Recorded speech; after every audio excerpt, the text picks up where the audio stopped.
We have to go do that next. Good luck. I'm nervous. It's terrifying. Is it really? Lin Shaye, the lead of the film, was in tears. Really? Tears. Oh my god. Oh my god. Okay, so speaking of, this is your first horror film.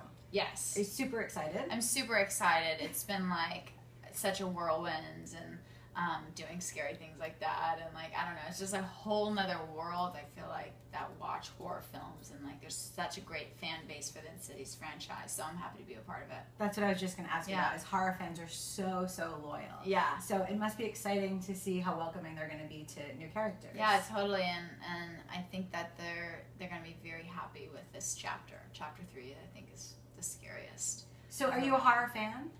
I don't seek out to be scared. That's not something I seek or crave. But I'm a fan of Lee Wanell, and I'm a fan of Jason Blum and all the things. Like I loved Paranormal Activity, and dramas kind of like that, where it's like scary, but it's real. There's drama. There's a storyline, you know. And yeah. This is, I think, the perfect mix of both. This is the first horror film I've ever seen in a movie theater. Was the third. I saw the first two at home with the lights on, blankets over my face like a wimp with a dog.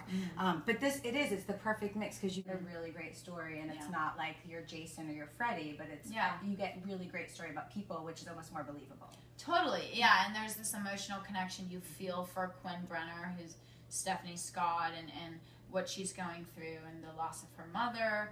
And, you know, there's that emotional connection, so you really want her to be okay. I love that you were just saying you went through the Paranormal Activity thing downstairs.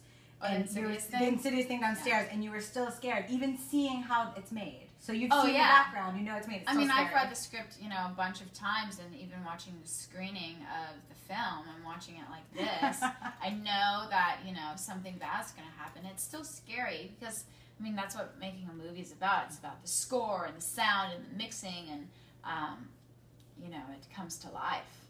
It's I turn the volume down when I watch them at home because if you can't hear the music, it's not scary. I'm always like this. Yeah, I brought earplugs to the theater. I'm gonna be like this at the movie premiere, like this. They'd be like, Hayley, I'll be like, what? We'll make sure we have earplugs for you on the carpet. Thank you. We'll prep for you. You've had a really exciting career. You've gone from music to television. Yes. You're in CSI now, which is so much fun. I love that show. Yeah, we just got renewed for season 2, which will be even better. So you're doing a little bit of everything. Yeah. It's going to be really fun. Yeah, it's been kind of this whirlwind. Music's always been this huge passion of mine, and finally I've released my EP, and now I have all these movies come out, and like everything that I've worked towards is now starting to see the light, and it's just been a really fun experience. I bet. Yeah. What was the most exciting thing you learned about, say, horror movies from being on set that maybe you didn't know before that fans would love to hear? That it's just as scary on set. I think when you watch films, you go, oh well, if you shoot a horror film, they're not scared on set, or like it's not that scary, and you're really having to act. But it really genuinely is scary. It's dark, it's cold, there's, you know, all these, it's like doing a play, I feel like, horror films, and especially with Insidious franchise, there's no CGI, everything's real, and it's like classic horror. So everything that you're seeing on screen happens, and that's what makes it even more scary. Now, you and Stephanie worked together on this and with Gem. So did you guys film Insidious before Gem? We actually shot Gem first. Okay. And then she had booked Insidious, and she was just like, there's a perfect role for you. Like, you should go out, be so much fun. And then, so I went out and met with the director, Lee, and we just totally vibed, and it really helped that Stephanie and I were really good friends. And he just really wanted a very organic, natural relationship, and so it worked out perfect. So then we shot Insidious together, and it's just been so much fun to do all the press and the junkets, and so that's awesome. So she kind of helped you get the role, which is really fun. Oh yeah, I mean you're talented. I give her the whole. She'd like to say, yeah, I just wanted my friend Hayley in it, so we just put her in. I'm like, thanks, Steph. I'm kind of. You had the talent. Yeah, no, it all lined up the right way. It was the right casting director, and the same Terry Taylor was amazing, and you know, just those like amazing moments. Where like, wow, everything's working out, and like everything's so good. It's like something bad's gonna happen. No.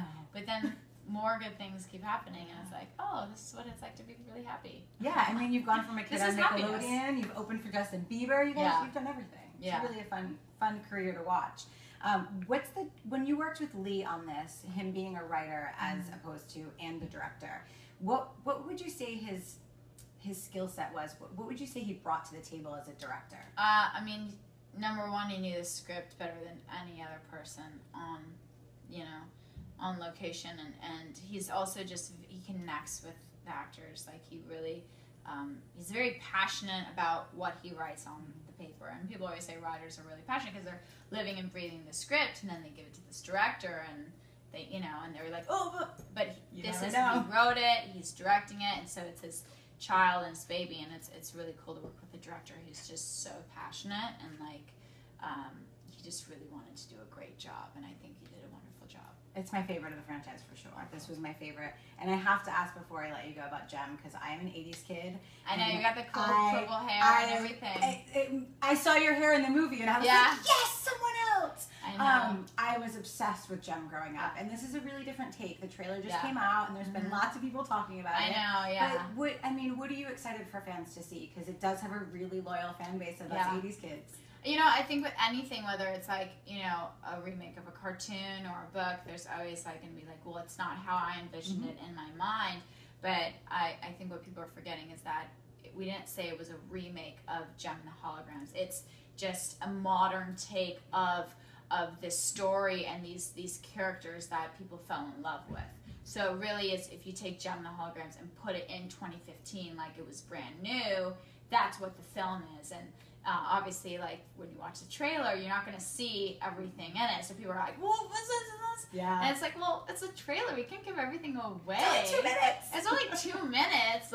Everyone, calm down. Yeah. But I think it's great that people care so much because it just shows that cartoons and films and this industry, is important to human beings because we just love watching things and being entertained. And you guys look like you had so much fun making much fun. That looked like a blast. Oh my gosh, we had an absolute blast, and I'm still really good friends with all the girls, and it's where I'm excited to press for that too.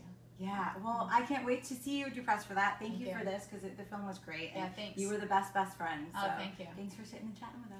Yay! It was so nice to meet you. Nice to meet you too.